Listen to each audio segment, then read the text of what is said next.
निर्भीड स्वराज्य टीव्ही, पर्याय आमचा, निवाडा तुमचा।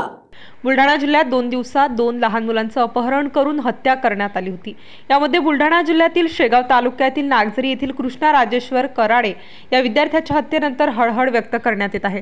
2 दिवसांमध्ये अशा 2 घटना घडल्यामुळे जिल्ह्यात भीतीचं वातावरण असताना पोलिसांना अजूनही आरोपींनी हत्येचे कारण सांगितले नसल्याचे पोलिसांकडून सांगण्यात येत असल्याने शिवसेना उभाटा गटाचे बाळापूरचे आमदार नितीन देशमुख यांनी आरोपीची नार्को टेस्ट करण्याची मागणी केली आहे।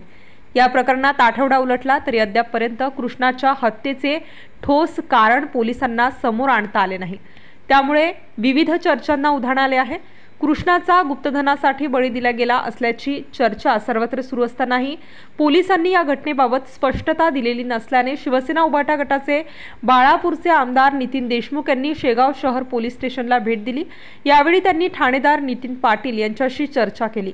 आरोपी खरे कारण सांगत नसतील तर त्यांची नार्को टेस्ट करा अशी मागणी आपण केल्याचे त्यांनी माध्यमांशी बोलताना सांगितले। 14 वर्षाचा तरुण विद्यार्थी मुलगा ट्युशनला जात असताना आरोपींनी त्याला ट्युशनहून उचलून घेऊन त्याची हत्या केली। त्या संदर्भात आज आमचे नरेंद्र भाऊ खेडेकर साहेब प्रमुख शेवटराव मामा तातो आणि सर्व मंडळी आज त्या कुटुंबाला आम्ही सातवून भेट दिली आणि संबंधित ठाणेदारांशी चर्चा केली।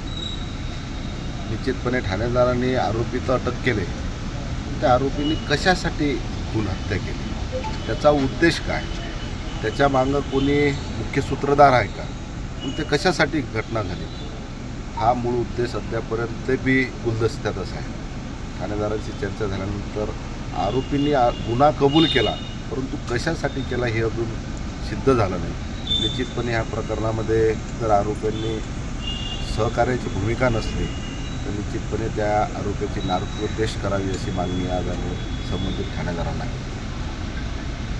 बुलढाणा जिल्ह्यातील महत्त्वाच्या घटना आणि घडामोडी पाहण्यासाठी तुम्ही निर्भीड स्वराज्य या चॅनलला अद्यापही सबस्क्राईब केलं नसेल तर आत्ताच जाऊन सबस्क्राईब करा आणि बेल आयकॉन दाबायला विसरू नका आणि फेसबुक पेजला शेअर आणि लाईक करा। पाहत रहा निर्भीड स्वराज्य।